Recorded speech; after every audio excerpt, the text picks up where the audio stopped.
어떤 거죠? 시작 전에 궁금해지네요. 농지법 해야 되는데. 결혼을 하셨어요? 우리 아들이요? 아니요. 아 저.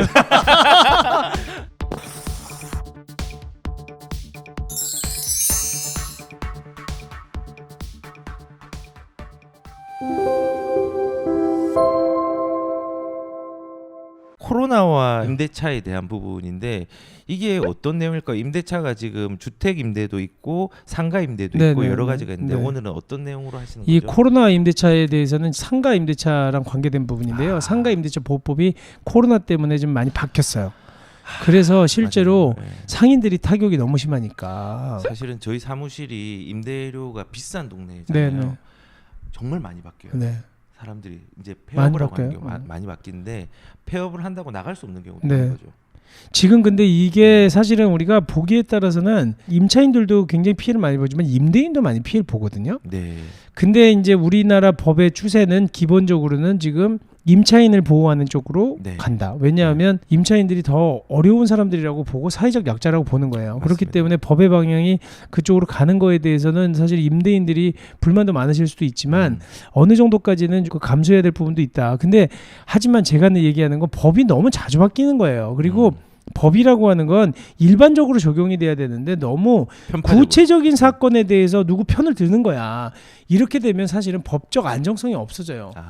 그건 행정이지 법이 아니라. 보편성을 띄어야 되는데 편향성을 좀 띄는 부분이 생긴다. 그거는 만약에 보세요. 이렇게 법을 만들어 바꿔놨어. 아 좋아, 좋은 의도로 했어. 근데 정권이 바뀌어. 그럼 생각이 다른 사람이 또 법을 또 바꿔. 아니 그거는 법이 아닌 거야. 그건 행정이야. 행정이라고 하는 건 약간 그 다른 기준으로 바뀔 수 있어요. 그때 구체적인 타당성에 따라서. 네.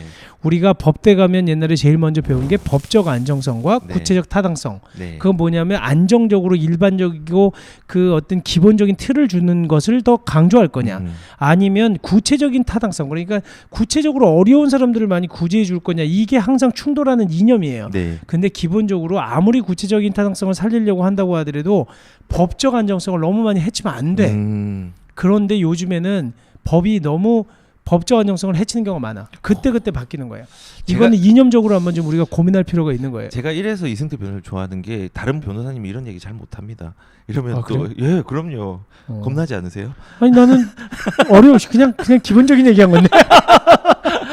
그러면은 이제 그런 어떤 배경 설명이 있었고 이제 코로나와 상가 임대차에 대한 부분인데 네. 아마 소상공인도 많이 듣고 있을 거라 네, 생각하기 맞아요. 때문에 네. 한번 요 부분에 대해 설명을 또 제가 해주십시오. 요 사건 하나 얘기를 드릴게요. 이게 진짜 이걸 한번 보시면서 얘기를 해야 되는데, 이 판례가 올해 나온 판례인데 네. 보세요. 명동에서 이 액세서리를 한 거예요. 화장품하고. 네. 근데 여기가 외국 사람들이 계속 와서 사다가 코로나가 오니까 완전히 장사가 안 된 거죠.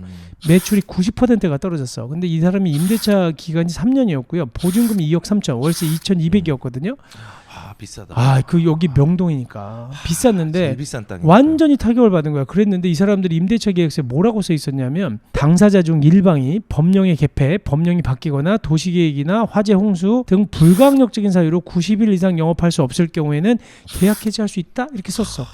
근데 코로나가 불가항력이야? 이게 폭동, 홍수, 화재 이런 것까지 해당하는 불가항력인가? 등이라고 되어 있는데 애매하네요. 애매하지. 예. 그러다 보니까 이거 갖고 계약을 해지하겠다고 나온 거예요. 계약을 해지하면 임대인 입장에서 뭐냐면, 임대인 입장에서는 코로나가 있든 뭐하든 돈을 받으면 되니까 네. 자기는 해지 안 해주려고 하지. 야 이게 무슨 불가항력이야? 홍수 났냐? 뭐 폭동이 일어났어? 이렇게 나온 거야. 그럼 임차인 입장에서는 내가 코로나가 이렇게 될 줄 알았냐라고 이제 그렇죠. 할 수 있겠죠. 그거 불가항력, 내가 네. 불가항력이라는 게 뭐야? 불가한 거 아니야? 어떻게 대항할 수 있는 힘이 없는 거 아니야? 네. 그게 천재지변 아니냐? 이거 코로나를 내가 어떻게 막아? 나라도 못 막는데.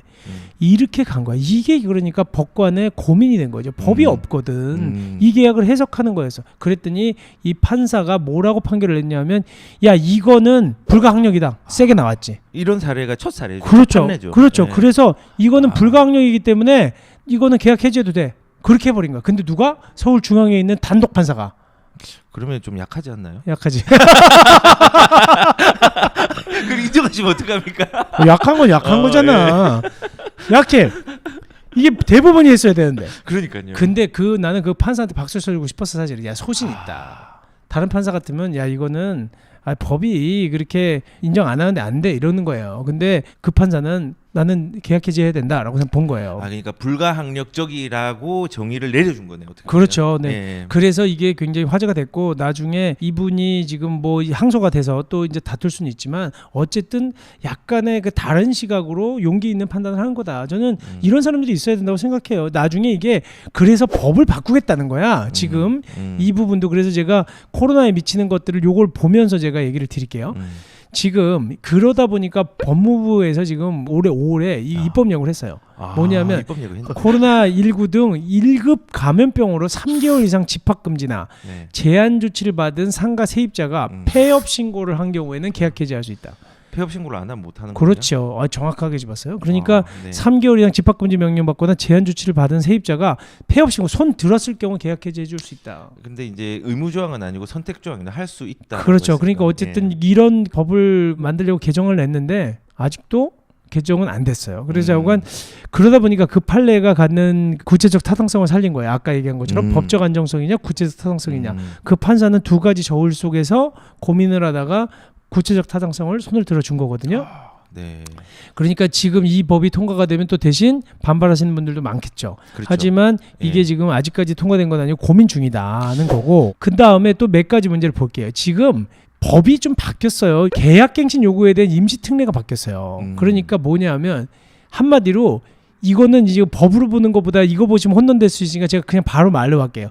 2020년 9월 29일 날 어떤 법이 생겼냐면 법을 바꿨냐면 야, 너 코로나 때문에 이때부터 6개월 동안 연체했잖아 차임? 어려워서 연체한 거 그거 연체 차임으로 안 봐줄게. 이렇게 바뀐 거야. 6개월 동안. 언제까지? 3월 29일까지. 코로나 3월 28일까지겠네. 예, 29일까지. 예. 그러니까 그때까지 있었던 걸 연체 차임으로 안 보겠다는 거예요. 6개월 동안은. 그러니까 지금 잘 따져봐야 돼. 요게 지금 문제가 돼요. 왜냐하면 이게 지금 올 3월 달까지에 대해서는 3월 29일까지 있었던 차임 연체는 연체 차임으로 안 봐준다는 거니까 그러면 무슨 게 어떤 영향을 미치는 줄 아세요? 여기 나온 것처럼 계약갱신 요구를 할 수 있잖아. 원래 임차인이 임차인이 계약갱신 요구를 하는데 언제는 안 된다고 하냐면 3기에 달하는 연체를 한 경우 그 경우는 계약갱신 요건이 없거든요. 원칙적으로. 근데 이 6개월, 경우에는 코로나 때문에 6개월을 봐준 거야. 네. 그때는 차임 연체액으로 보지 않는다. 이렇게 했어. 연체한 차임에 대한 임차인의 권리는 영향받지 않지만 차임 연체액으로 보진 않는다. 그러니까 계약갱신 요구를 그때 연차했더라도 할 수 있다는 거예요. 이 법이 생기는 바람에 또 이것도 사실 제가 아까 얘기한 것처럼 이런 법이 어디 있어. 솔직히 나는. 이거는 왜 그러냐면 아무리 임차인을 보호한다고 하더라도 법이 이렇게 구체적으로 자꾸 법을 만들면 안 돼. 그때마다. 그러니까 임대인이 너무 어떻게 보면 또 피해를 반대급적으로 입는 상황이 되는 거네요. 그리고 이거는 뭐냐면 이 법이 개정된 날로 바로 시행하도록 했어요. 즉시 시행. 즉시 시행. 그러니까 저는 이런 거는 사실은 제가 아까 좀 세게 얘기한 거는 법의 이념으로 봤을 때는 올바르지 않아요. 법이 너무 구체적인 사안에 직접 적용되게끔 이렇게 가면 안 된다는 거예요. 약간 유예도 줘야 되고 좀 더 그 전에 법을 아까 그 판사처럼 다른 방향으로 사법부가 판단을 한다거나 아니면 행정적인 어떤 제도를 약간씩 운영하는 건 탄력적으로 운영하는 건 좋지만 법을 저렇게 전면적으로 바꿀 수 있겠냐? 는 부분이에요. 이게 이렇게 되면 저도 생각이 드는 게 너무 편향적으로 판단이 되는 것 같아요. 그러다 보니까 편가르기에 문제가 생길 수도 있는 거야. 자꾸 그러다 보니까 사회가 불만들을 너무 강하게 내세워요. 자꾸 편이 네 편 내 편이 돼버렸어. 언제부턴가 임차인과 임대인. 그렇죠. 임대인도 다 돈 많은 사람 아니에요. 맞아요. 네? 맞아요. 네. 솔직히 임대인 중에서 평생을 갖다가 채소 장사를 하고 평생을 막노동을 해가지고 집 한 채를 사고 어렵게 해서 자기 노후 때문에 아주 작은 상가를 갖고 있는 사람도 있어. 네. 오피스텔 두세 채 갖고 맞아요. 그걸로 갖고 임대를 놓고 있는 사람도 있어. 네. 근데 연금도 없고 그런 사람들은. 그런 사람이 부자야? 아니면은 그냥 어떻게 보면 공무원들 중에서 연금도 많이 나오고 그런 사람들이 또 부자예요? 그렇다고 그 임차인에서 김밥 장사는 하는데 그 사람이 임차인으로 가 있지만 누가 부자인지 몰라요. 강남에 집 한 채 있자고 다 부자는 아니에요. 그러니까 현금 흐름이 못 나올 수 있거든요. 사실 어떻게 보면 강남에서 그냥 예전에 내려와서 살다가 직업은 별로 없는데 나이는 들고 그냥 거기서 근근히 자식들이 보내주는 거나 뭐 연금 갖고 좀 사신 분들도 있거든. 맞아요.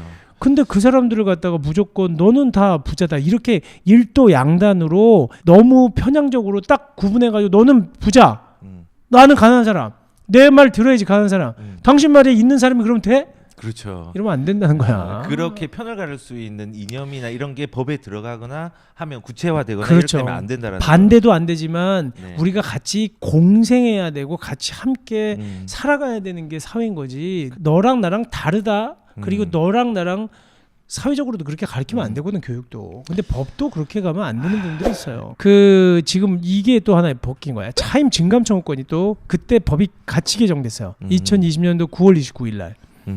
차임 증감 청구권은 뭐냐면 어떻게 바뀌었냐면 감염법 예방법에 따라서 경제 사정의 변동으로 이제 차임이 상당하지 않게 된 경우에는 바로 차임 증감을 청구할 수 있다. 이렇게 된 거예요. 어떤 말이죠 이게? 이게 뭐냐면 네. 지금 코로나 때문에 차임이 너무 사회적으로 높아. 그러니까 장사하는 것보다 어려워졌잖아. 네. 그때는 임차인이 바로 코로나1을 이유로 해서 차임 감액 청구를 할 수 있는 거야. 그 얘기는 뭐냐면 이게 지금 있는지 모르는 사람들도 있을 거예요. 네. 작년 9월 29일부터 들어온 거야. 그래서 코로나 때문에 힘들면 갑자기 여태까지 월세가 100만 원이었어. 네. 근데 장사 안 된다. 그러니까 이거 깎아줘. 70만 원을 감액 청구할 수 있다는 거예요. 근데 원래는 이거는 원래 있던 법이거든요. 이 안 같은 경우에는 원래는 차임 증감 청구할 때는 우리는 어떤 것만 생각했냐면 증감이잖아. 네. 근데 우리는 증액 청구만 생각했어. 그래서 기본적으로 어떻게 생각했어요?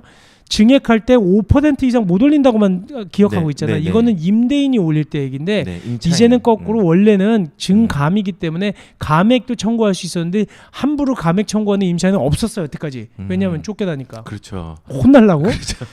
그래서 못했던 권리를 이번에 임차인들 입장에서 이 사람들 너무 어려우니까 도와줘야 되겠다. 감액 청구할 수 있게 바꿔준 거예요. 코로나 때문에.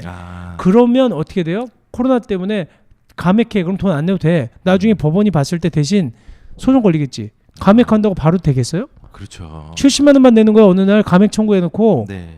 그랬는데 나중에 임차인하고 소송이 분쟁이 붙겠죠. 그러면 네. 더 70만 원 30% 감액한 게 타당하냐 안 하냐 그 법원에 따져 볼 거예요. 네. 아니면 주택임대차 분쟁조정위원회가 있거든. 네. 그쪽 가가지고 그게 타당한지 안 타당한지를 따져 볼 거야.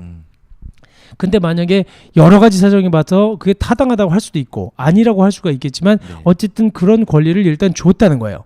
대신 여기서 또 하나 문제. 근데 코로나가 끝났네. 그러면 또 문제가 생길 수 있어요. 그러면- 상황이 달라졌어요. 그러면 어떻게 해? 이제 70만 원에서 다시 올려야 돼. 올려야지. 네. 그래서 증감 청구권이야. 증액을 또 청구할 수 있는데 그때는 그러면 5% 제한은 어떻게 돼요? 그 기존에 감한 거에서 하는 게 아니라 그냥 원래 있던 금액에서 5% 아닌가요? 아니에요. 반대인가요? 그러니까 네. 감액된 거에서 또 올라가야 되는데 네. 대신 그때는 5% 제한이 없어. 아. 그러니까 바로 원래로 가도 돼.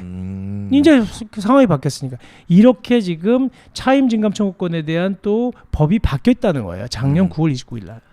코로나 때문에 변수들도 많고 판단할 것도 되게 좀 다변화됐네요. 그렇죠. 네. 아. 그래서 여기 보세요. 여기 부칙이 지금 2조 여기 11조 1항 같은 거 차임 증감 청구권도 이 법 시행 당시 존속 중인 임대차에도 적용된다라고 했잖아. 그래 다 적용시킨 거예요. 뭐 법은 원래 소급입법이 안 되기 때문에 통상적으로는 이 법 시행 이후에 계약한 임대차 뭐 이렇게 네. 하는데 다 시행. 소급입법이 안 되나요? 소급입법? 부동산에서 막 소급입법을 하는 것 같은데. 그런데 아무튼 이제 네, 예. 그래서 그게 진정 소급입법이냐 부진정 소급입법이냐 아, 이렇게 나눠요. 그러다 보니까 네. 지금은 진정 소급입법이라는 건 완전히 소급해가지고 뭐 법을 적용하는 걸 얘기하는데 네. 그래서 그 해석론이 좀 달라지고 법이 네. 약간씩 이런 부동산 정책에 있어서는 굉장히 강력하게 너무 강력하게 가다 보니까 법이론들이 많이 흔들리는 경우는 있어요. 네. 법은 제가 쓴 책이 부동산보다 사람이다. 사람이다. 그다음에 저희 사무실 이름이 도시와 사람. 그렇죠. 저는 부동산을 이고 살면 안 된다라고 항상 얘기해요. 어떤 거요? 이고 산다고. 부동산을 이고 살아. 산다. 요즘에는 사람들이 부동산 속에 집 속에 사는 게 아니라 집을 이고 살아. 제가 제일 안타깝게 생각하는 건 내가 집을 분양받았고 내가 집을 샀는데 내 앞에 조금이라도 다른 건물이 들어와서 내 집에 집값이 떨어질까 봐 고민. 그 다음에 또 내가 집을 짓고 있는데 옆집에서 그 공사를 짓다가 집이 금이 갈까 봐 고민. 남의 집값은 오르는데 우리 집은 안 올라서 고민. 그 다음에 그 임차인 또 고민. 또 전월세 고민. 그 다음에 위에서 빚에서 고민. 아니 이놈의 집 고민이 거의 다인 거야. 그래서 그렇죠. 제가 얘기하는 건 우리가 부동산을 이고 사는 게 됐다. 이제는 부동산 속에서 내가 쾌적하게 살려고 사는 게 아니라 이 부동산 세금하고 부동산 관련된 정책 그러다 보니까 쿨TV는 잘 되지만 우리는 잘 안 되더라고. 근데 저도 항상 심각한 얘기를 많이 하는 이슈가 심각한데 네. 다행히 이제 여기에서 소통을 통해 가지고 위안을 받으시는 분도 좀 네, 많이 맞아요. 있더라고요.